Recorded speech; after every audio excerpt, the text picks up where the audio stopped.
Joining us today is English entrepreneur and the gambler. He bet his entire life savings on roulette at the Plaza back before. Welcome, Ashley Revel, to On the Corner of Main Street. Thank you so much for joining us today. Hey, thank you for inviting me. It's good to be here. Nice to see you, my friend. Thank you for taking the time. It's not often we do these virtually, so maybe you can just tell everyone, if in case they don't pick up on our energy or the communication. Where are you? Well, I'm in a place called Westmoreland, which is in Kent, which is just southeast of England. So it's about 30 miles from London. And I'm in my conservatory, and it's incredibly cold in here. There's no heating, and quite typically it's raining outside and freezing. It's 7 p.m. there, right? Yes. Yeah, yeah. And you mentioned in your conservatory you got some fruit machines. You're a real Vegas avid fan. Yeah, just over here, I've got a couple of club machines. So they're four reelers, and maximum jackpot is £250. But I pretty much had a misspent youth, I think, of playing fruit machines, and I've always wanted ones of my own. And these ones were my particular favourites. And I was going to turn them on, but they're not working. So Do you remember when they used to have the fruit machines in the pubs? Do they don't still have them now. yeah, they do, but they've changed now. They've got £100 jackpot machines, but they're all they're no fun to play anymore because back in the day you used to have little techniques where you could sort of get a slight winning edge if you knew the machines well. But now there's no winning edge on them, so they're What no was fun. that? What was the edge? I remember back in the day, you could hear when the coins would go. By the way, for anyone that doesn't know, a fruit machine is a slot machine, basically, same thing. But in England, they were called fruit machines because they had the fruit symbols on the reels. Cherries and the Yeah, limes. mostly made by Barcrest. Almost all of them were made by Barcrest, actually. But I remember in the old days, you could tell if the hopper was full because you'd hear the coins going to the bottom of the machine. That's when you knew it was going to probably be close to paying out. I don't know if that was real or not, but what was your edge? Yeah, I mean that at least told you that it was full up, and quite often you could look through the reels as well and actually see the tubes and see if they were full. But there were certain techniques where there was a few machines that had what they called an emptier, and it was a way of playing the game and not taking wins and just basically trying to build up a certain the sort of features that you get, and you could actually sort of confuse it to a point where it would actually empty all the coins out of it. So there was only a few machines, so you'd have to travel around and find a machine, that you could empty, and obviously the owners weren't so keen on it, and they'd Yeah, also then reprogram them as well, so it didn't work. But there was quite a sort of community of people that would have these different techniques, and bloody you hell! It's like could make early money. days, early days advantage players back in the That's what I day. was gonna say, yeah. But you would win like £15, right? The jackpot was like 15, £20. You'd win pound coins and you'd be walking around with pound coins in your pocket all day. I do remember that as well. Yeah, you'd have a but before that, it was even worse, and the jackpot was £4.80, but they'd pay out in tokens. So Oh, the you'd have to put the tokens back in. yeah, So, yeah. yeah, but you'd have to yeah, it So you was never carrying really a won anyway. pound pieces and pound coins around. But So for there any was no yeah, sorry, go on. no, no, finish up. There was no way really to make a big living because there weren't that many machines that you could empty, but, back in the day, you didn't need much money. It was more like just for beer money. Right, right, exactly. It was perfect for that. But Paul, so for anyone wondering, Ashley was involved in the Plaza long before me, and I'm actually upset about that because probably to this day, he is the most viral, most watched, most talked about thing that happened at the Plaza. I'm known for trying to do things that get people talking about us at the Plaza, trying different, it's not stunts, but different fun gimmicks and things that uh, get us a bit more relevant. But to be honest, the group that worked with you on your stint or whatever we're going to call it for the purpose of the podcast really blew up social media, YouTube. Even the other day, I sent you a video on Twitter, like 7 million views of people watching you. So that's what we're here to talk about today. And I think Gary's going to run us through it. And hopefully you can share some of the insight into that with us. We're talking Yeah, about roulette. Right. absolutely. So I guess the first question is how did we get to the point where you got to the Plaza in 2004? Give us a little bit of the backstory to how everything came about. Okay, so, you might have gathered by now that, I liked to gamble when I was younger, and I had a Just friend of sorry on mine. that. Were you like in the bookies or the dog tracks or because it wasn't that much to do there? No, but back in the UK, there wasn't a huge amount. It was fruit machines or slots or pokies, as they're called in Australia, that were a real passion of mine. But also, I'd always be trying to find an edge. So I had a scheme with horse racing where I and this is sort of pre sort of computer days, but it was trying to keep records of form and jockey and trying to make some sort of equation where we could just get some sort of edge. But but obviously it was never really that successful. But I had a friend of mine called Ashley Hames, also another guy called Ashley, and we used to go to the casino together. And he used to like playing poker like I did, and also he used to play roulette and blackjack. And we were just sort of frittering our money away really, and we just thought, wouldn't it be great just to do one ultimate bet where you just bet everything and put it on one spin of the roulette wheel? And it was a bit of a sort of drunken discussion really, and we sort of thought, yeah, that that How would be old were great. you? Oh, this was about 2 years before I did the bet. So I actually did the bet about 20 years ago, so when I was, 32 at the time. So when I was basically about 30 and, didn't have a girlfriend as such, or not a regular one, and people are starting to settle down, and we were sort of coasting around the sort of casinos in London. It wasn't a particularly healthy living, but we thought, wouldn't it be just great just to do this amazing one big bet? And he was up for doing it, and we spoke to a friend of ours who was working for a production company, and he was like, that would make a really good TV program. And I thought, yeah, it would. It's definitely the sort of thing I'd like to watch. So things really escalated, and the production company got in touch with Sky Broadcasting, and it was a channel called Sky One, and they really liked the idea, this sort of concept of selling everything. And it was pitched as like a three-part series where, again, this is not everyone knows this, but it was actually the other guy, Ashley, who was going to be doing the bet, not me. I was part of the production team and came up with the format for the program that was sold to Sky. And the idea is that he sells everything, and that's an episode, and then live from Las Vegas would episode 2, and episode 3 would be what happened next. And it really did sort of gain momentum, and it was from just a sort of slightly drunken chat, it suddenly was getting backed by a TV company, a big one as well, and talking about Sky making a Sky is massive. I mean, for anyone listening in America, it's like CBS. It's the big national network, right? Sky Sports is kind of like ESPN You're right. here, right? You're right. yeah, that's right. I mean, they're big players basically, and so it all got a bit out of hand really because my Were you like, shit? What have I done? I go yeah, to and it, now. it was like we were drunk, but there was no real backing out of it because it just snowballed. And as we got closer and closer to actually working out exactly when we were going to do the bet, we were then discussing, are we both going to do it, or we? And suddenly Ashley got cold feet, and he said, "Look, I'm not going to do it. I'm pulling out."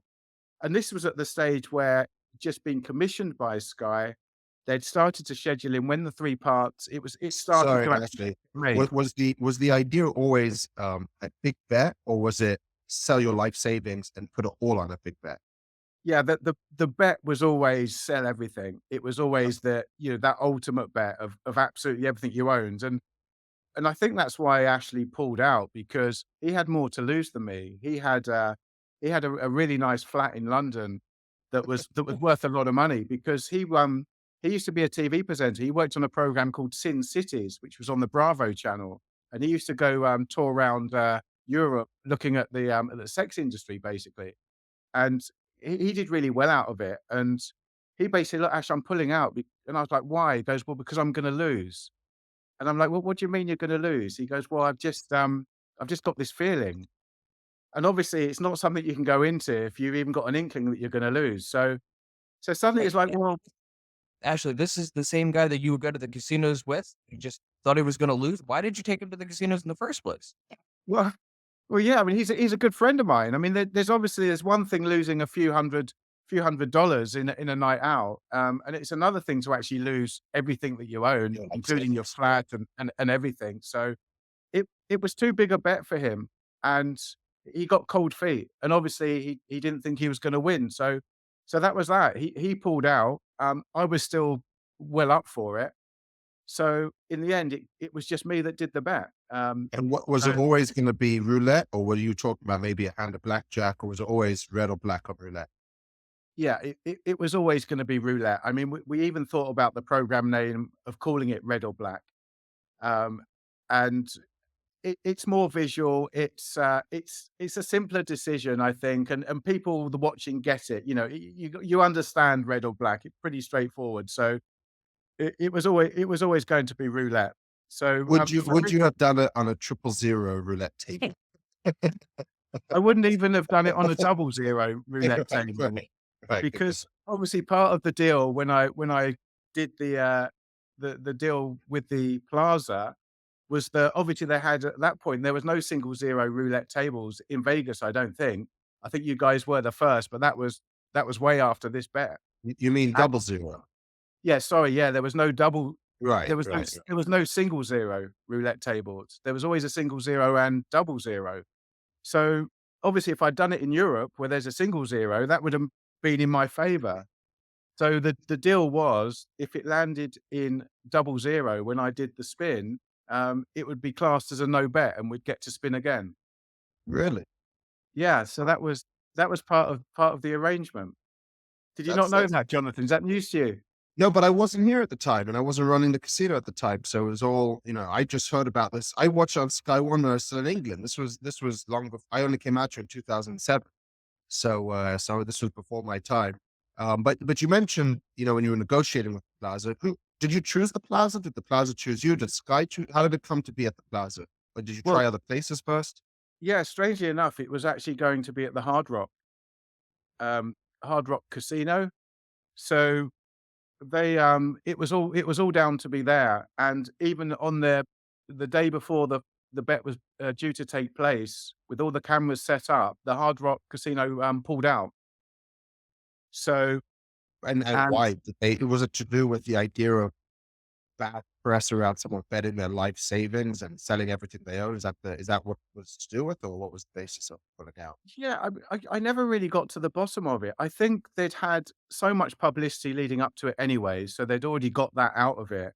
But maybe they didn't want the publicity if I'd lost of someone coming to the casino and losing everything. But I think there was also some pressure from the gaming commission as well, because the idea was that we were going to show the spin live on TV.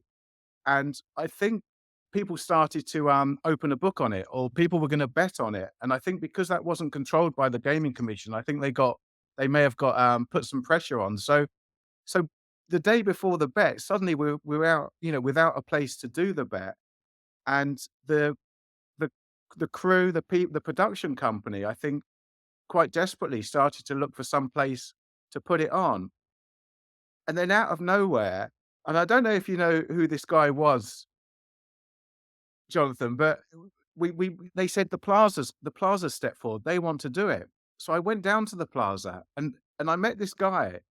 And he had a sort of Stetson hat. Yeah, I guess he was your sort of typical American-looking guy, and he had a massive emerald ring on his finger, and he No, was I like didn't know like about. he was like, "Hey, we'll I didn't get where I got today without taking gambles. We'll do your bet." And, Do I you know just his name? no, I was completely in awe with him. He was introduced as the owner of the plaza or guy running it. Yeah. Well, I think I'm trying to remember, but we only bought in 2005. So, I mean, in 2004, could have been Jack Bourne, but he would have, I don't think he would. I can't imagine him walking around with a diamond ring and a Stetson hat, walking around saying, I'll take life saving bets. So, I don't know. It could have been his casino manager, is what I'm guessing. I genuinely don't know who it was. Maybe I'll he have was to look just a into random guy that but anyway, it worked out really well because, yeah, they said, "Look, we'll take the bet," and, they saved the day really. Yeah. Um, and we So, hadn't even tell everyone, what did you sell? You sold your flat? You sold your car? well, I didn't actually have a flat, but I had life savings. I had a BMW car, I had a Rolex watch. This, so I sold all of that, and it was genuinely everything I had. So I held an auction for those main items. I did a thing called a boot fair. I don't know if you do those in America, but Yeah. Well, a yard Chris, sale. Quarter Okay. mile. Yeah. Yeah. Yeah. but you load up your car, the boot of your car with possessions, and then you turn up in this big field, and there's lots of other cars. And the minute you open your boot, there's people sort of clamoring to buy And things for off anyone you for listening, pounds. which is a boot in America is your trunk. Just so Yeah. I know my American friends don't know Wow, what a boot is. this is a history lesson between the fruit slots and everything else. A trunk sale, but they're really depressing because if you try and sell anything over £1, no one will buy it, or equivalent of $1. So, but all the little things got sold there, all the other stuff. So when I was actually out in Vegas to do the bet, I had a tuxedo that was provided by the production company, and that was it. I mean, I at that point I owned absolutely nothing. You were It's definitely the only person gambling in the Plaza in 2004 in a tuxedo. That I promise. well, it's definitely become a bit more upmarket when I last visited there, but there was something really amazing about the ambience there, and it was really sort of a bit gritty, and it Yeah. just for someone who grew up loving gambling, I just felt just straight at home there. It was Yeah. Saying the it was Plaza was just amazing. gritty in 2004 is a compliment. Uh, yeah. Yeah. Yeah. If you heard Oscar Gimlet describe it, he would tell you that needed to be imploded. There was blood on the floor. There was a neglected, terrible part of town. So that's gritty's a compliment. Thank you very much. Your So, your your your feet sort of stuck to the carpet as you walked along. I do remember that. actually, I do have to ask. So, you had mentioned that nobody wanted to take the action of the roulette wheel live, or was the miniseries was episode 2 live when it was when you had done the bet, or was it Yes. recorded? So because they couldn't do they couldn't broadcast it live. They had to do it as live. So it was one spin, and it was filmed, and it was then broadcast a bit later. So I think there was a delay of an hour or something. So, but they couldn't show the live outcome to have people to perhaps bet on it. But Regulations have since changed. okay, Obviously, we're live streaming, live filming all the right. time now. So it's a little different now. But technology is obviously very different as well. Yeah, absolutely. I guess it was, at the time, it wasn't deemed to be, something that they would allow. But one other thing I didn't mention was not only did I sell, all my possessions, but I sold my name as well. So there wa there was a company called Blue Stunned silence. Yeah, we have nothing to. What do you mean? well, there was a company called Blue Square, and they were a gaming, firm, a bit like Betfair, back in the day. Again, this is going back, 20 years, and they said, "If you change your name to Ashley Blue Square Revel, we'll give you £20,000." So so I did that. So that was another way You because at that legally point changed your name. yeah, I agreed to do it. They paid the money. I didn't I'm going to technically be actually calling go you Blue through with it. Square from now on. I'm gonna call you Blue Square. Yeah. Okay. What so that 20 grand went towards the 135,000. Yeah, correct. So at that point, I'm just trying to scrabble as much as I can together to make the bet as big as possible. So you got 135 grand. You're walking through the plaza, your feet sticking to the floor. Does a host come up to you and offer you a free room or a dinner at least for the 135K bet you're about to make? Well, yeah, I mean, they did put me up in, like, in a suite, and, they did look after me. So, but at that stage, the money had gone into a bank account, and it had been transferred over to America, so it was then converted into the casino chips. So it was quite weird to have, like, it was just a small number of chips with the high Yeah. denomination, and it Yeah, was it's just probably very strange 10K, to have 10K chips, looks like. Yeah. it was really strange just to be holding your net worth in your hands. Like It was fifteen it was a weird chips. experience. And also my family and friends had been flown out as well. So there was quite a few people there that were sort of cheering, and obviously at that point, there was no way I was gonna back out of doing it. Not that I would Yes. have anyway, because You're a I gambler. was so up for it. Was any of the 135,000 brought in from the production company, or were you gonna be compensated for the production afterwards, just in case it didn't land on red? Get to that No, point. they didn't pay me any money, but what they did do was they paid for the flights out there, and they paid for my room and stuff to stay out there when I was out there. But also they did a few other things for that made the for good television. So we did the Grand Canyon in a helicopter. We hired a sports car, those sort of things. So they put all of that on They for gave you a good time before you potentially lost your entire net worth. That's very kind of them. yeah, basically. And you gave them content for a lifetime, by the way. The thing keeps repeating.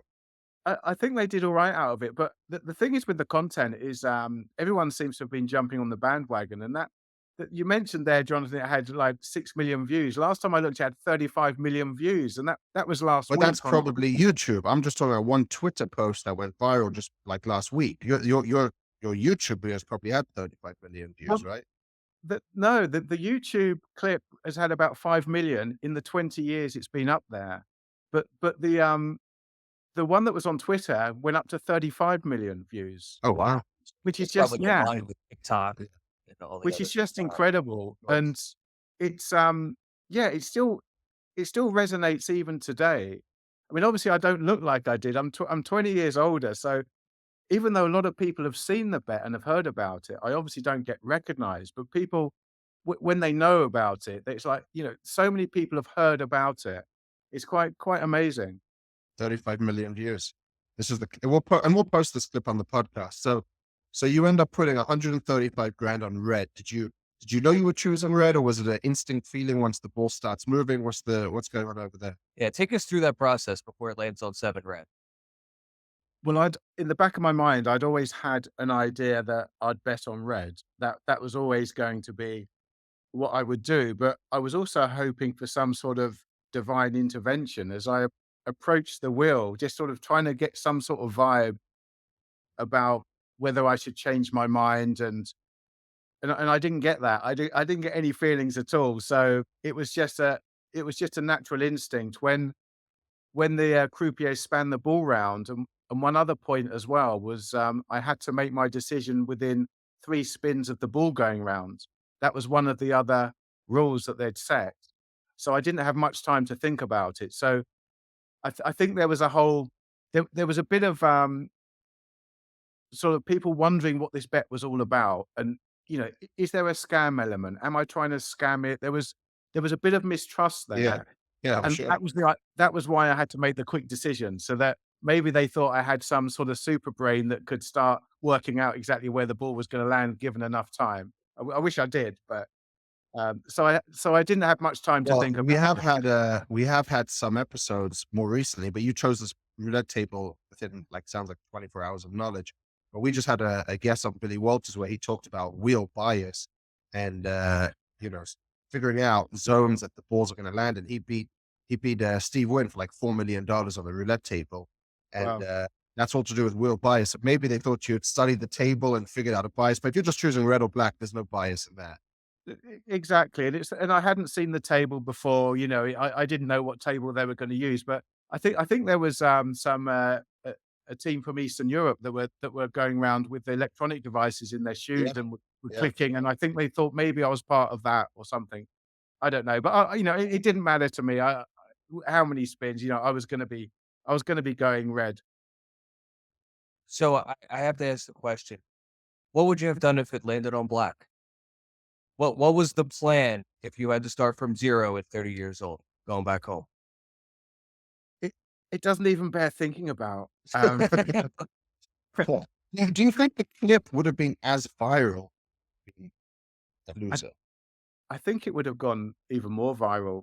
I I Yeah. think I think people like to see people lose as well, particularly maybe not so much in America, but certainly in England, there's a culture of bringing people down if they're doing well, and so part of that was some of the reasoning behind me doing the bet as well, because even if it lost, I think I still would have done okay out of it because at the time, it was really quite big news. So I did like, 2 live interviews on, Good Morning America, like the morning of the bet and stuff. It was on, Bloomberg ticker tape. It just, people got behind it, this crazy Brit that's coming out. So I'm pretty sure if I'd lost, I'm sure there would have been some opportunities for me that would have opened up. And, obviously, but me winning meant that there was no episode 3 of the program because I think Right. the TV company were hoping that I'd lose, and episode 3 would have been exactly answering that question. You know, what do I do now? What's he going to do? I But mean, because it really worked out perfectly. I'm just annoyed that I didn't think of this PR stuff, to be honest with you. This is something I should have figured out, thought about. But for the industry and for Vegas, it really would have been a shame if you lost because you don't want that message of people betting their life savings, losing it and going home and losing it. The energy when it lands up red and everyone yelling and screaming, how depressing if it goes on black and now you got to walk out of the plaza with zero in your pocket. I don't know. It was a big gamble, I think, for the plaza, for the industry as well. If gaming approved it, even them to agree to let someone bet their life savings.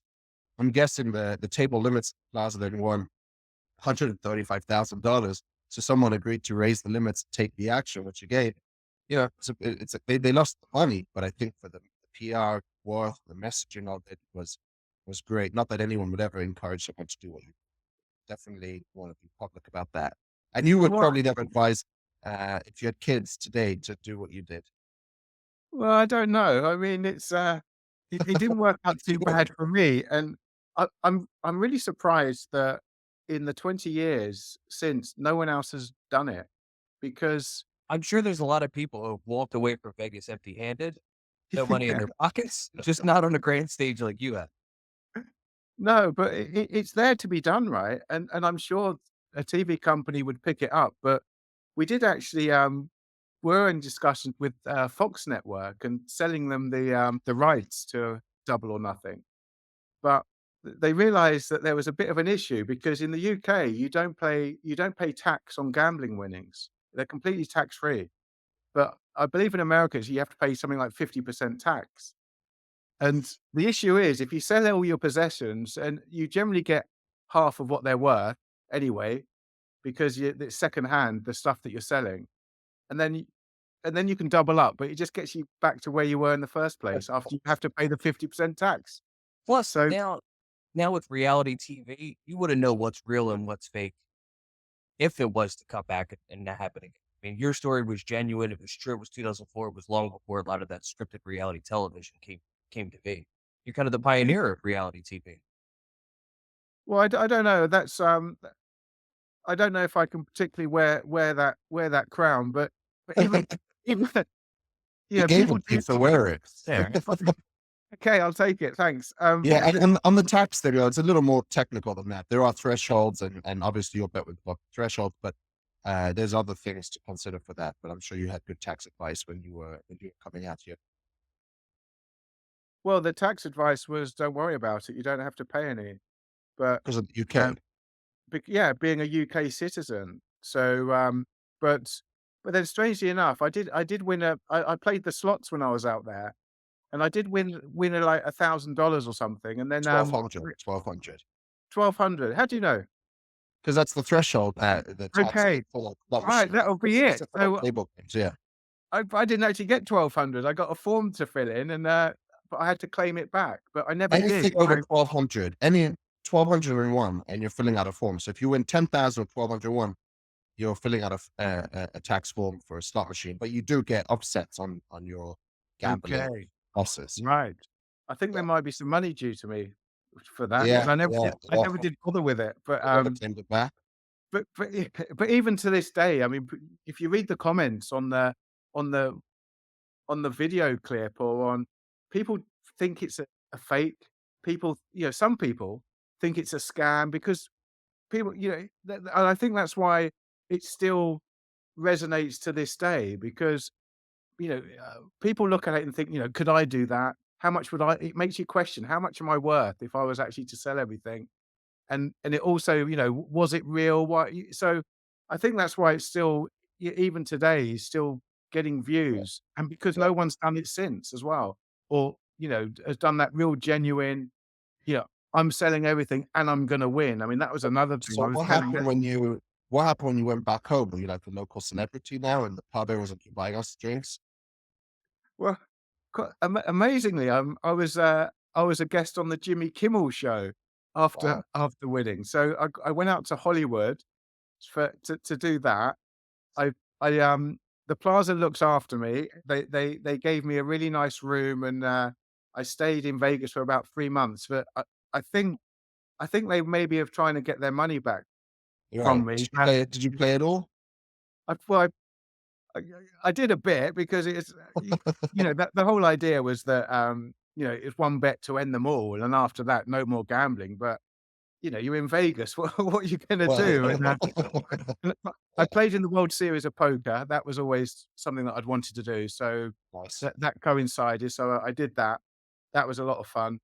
But then, yeah, I managed to come home actually with some of the money still left, which was a result, and then, like, learned to ride a motorbike, bought a big motorbike, and just toured around Europe really. And at that point, I didn't really know what to do from there because I had the money, I had no possessions, and it was quite interesting having sold everything to realize what did I really miss out of what I sold, and I didn't really miss anything. That's great. It's Yeah, That's quite did you go refreshing. back and try to, purchase that Rolex watch or any of the items that you had initially sold off? He didn't miss it. No. No, well, funnily enough, that's a really good question because the Rolex watch was the one thing I did want to buy back because it was a really nice watch, but the guy that bought it didn't want to sell it back to me, and that's fair enough. But it was the things that I couldn't get back were the things that really meant things to me were the sentimental things. And it's just really crazy things. Like I had a jumper that I got for when I played at school in the first 11 for cricket. You get awarded this jumper. And I also had a couple of ties because I used to play football or soccer as you know it. And I played Yeah. like for the county and I played for and they were awarded these ties, and that just little things like that that really had no monetary value, but I had sold them as well. So I'd literally had got rid of everything, but it made me realize it's things like that that are important. That are worth something. Yeah. So fast forward a couple of years, Gary, we added single zero roulette to our casino floor, and I was thinking of a good way to promote it. We're sitting in a marketing meeting, a brainstorming thing, and I don't know if I can take credit for it. Maybe I can. I'm not sure. We decided that we would reach out to Ashley and say, "What's 2018, 2019?" 2019. I think Lisa might, the former co-host on this podcast, might have slid into your DMs on Facebook. Maybe I don't know how we reached out to you back then. I think we found you online and we reached out to you and we said, "Would you want to? We'll fly you back to Vegas. Would you want to come back and do the grand opening spin on our single zero roulette table?" And you said yes. And that was how we reconnected 15 years later. Yeah, it was really nice to get that message. And obviously, I'm always up for doing big bets at the Plaza.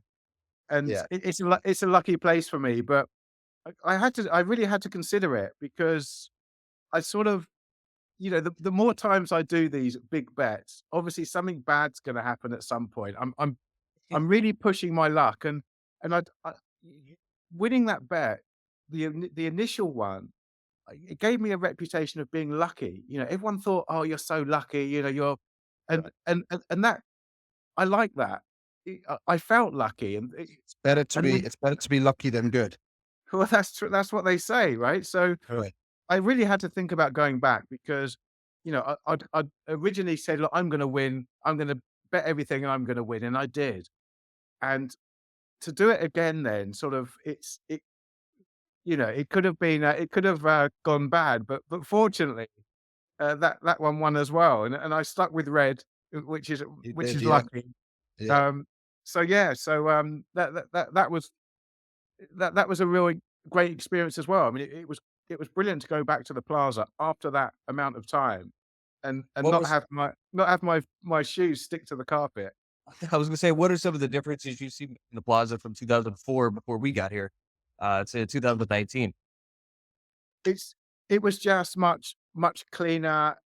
It was just the whole vibe.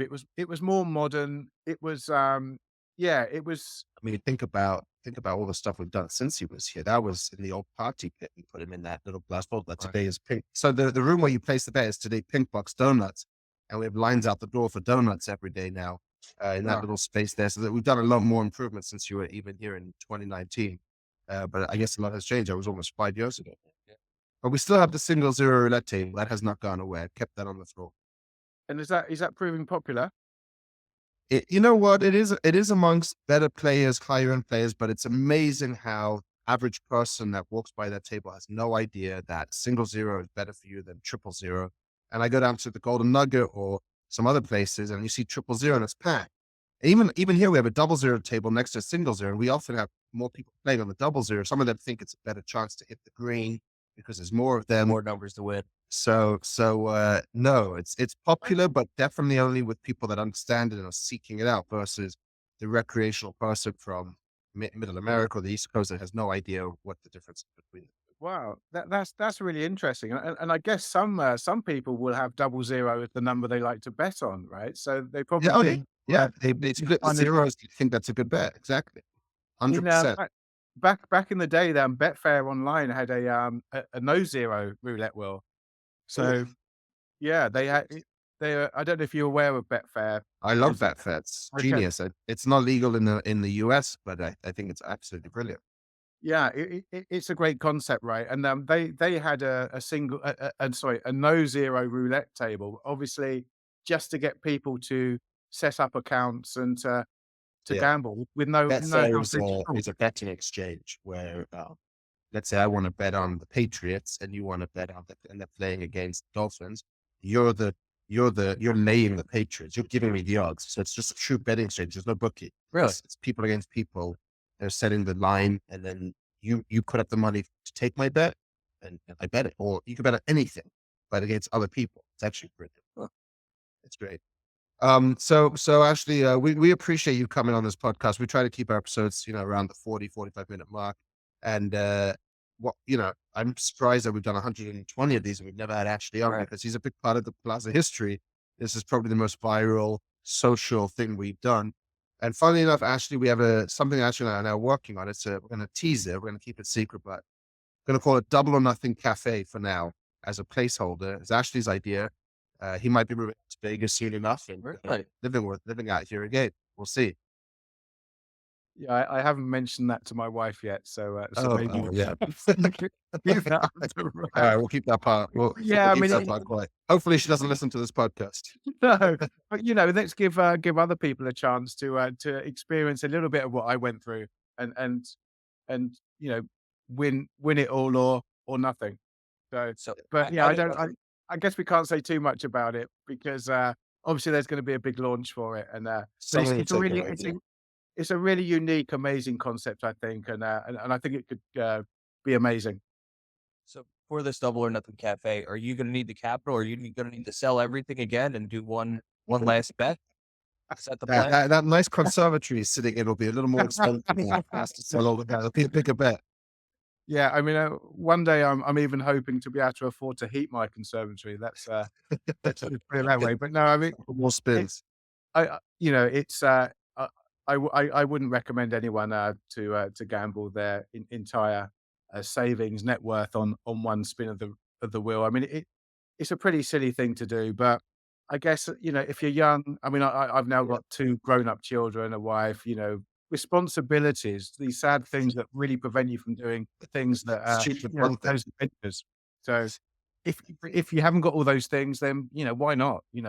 If you think Yeah, you're going to and be able to it's the psychology of the gambler. A lot of times gamblers have the belief, and you probably had this, that no matter what you lose, you'll always come back from it, right? Or even when we talked to Billy Walters again, one of the greatest gamblers of all time, he was always happy to lose everything and start again and work it back. Gamblers have that mentality, and I guess Ashley, you're a gambler. Yeah, I guess I am and always will be, but I think that's really valid what you said there. If you can actually think, right, if I lose, can I still cope? Then yes, then you can go on with it. And obviously over time, maybe I shouldn't say this, Jonathan, you because obviously being a casino big CEO there, but over time you will lose, right? In a casino. So the only way really to do it is to do it big and then get out. I think So I that's guess I guess the question, I guess in closing, you're exactly right. Gambling over the long term, but people, I think of it more as it's entertainment. You come to Vegas, it's a form of entertainment. It's a cost of entertainment. Whether you go see a show or you gamble for 3 hours, what's the difference? You're having fun, you enjoy yourself as long as you're doing it within your means. But as it relates back to you, so what do you do now? Do you have a day job, or do you what exactly do you do now? And where are you at in life? You said you have two kids and you're married. Congratulations. Thank you very much. No, I'm in a really good place. I mean, I used the money that I won originally to set up an online poker room and casino. So it was always been a dream of mine to own a casino, and setting up an online one was as close as I was going to get to it. So that did well for a while, and this is back in what 2004 to 2009. But then America pulled out of the online gaming market. There was a big Black Yeah. Friday, I think they called it, and Yeah. over 90% of my player base was American from the publicity of doing the actual bet. So overnight, that was the end of that, really. But I've always managed to invest, to have ideas, and to run with those. So I'm currently got a tech startup called For.me, which is FOUR.me, Oh, wow. which is an invention. It's patent pending invention, which is the technical way of describing it is it's using coloring combinations with characters to create unique combinations. But effectively, what it enables you to do is to have one word URLs.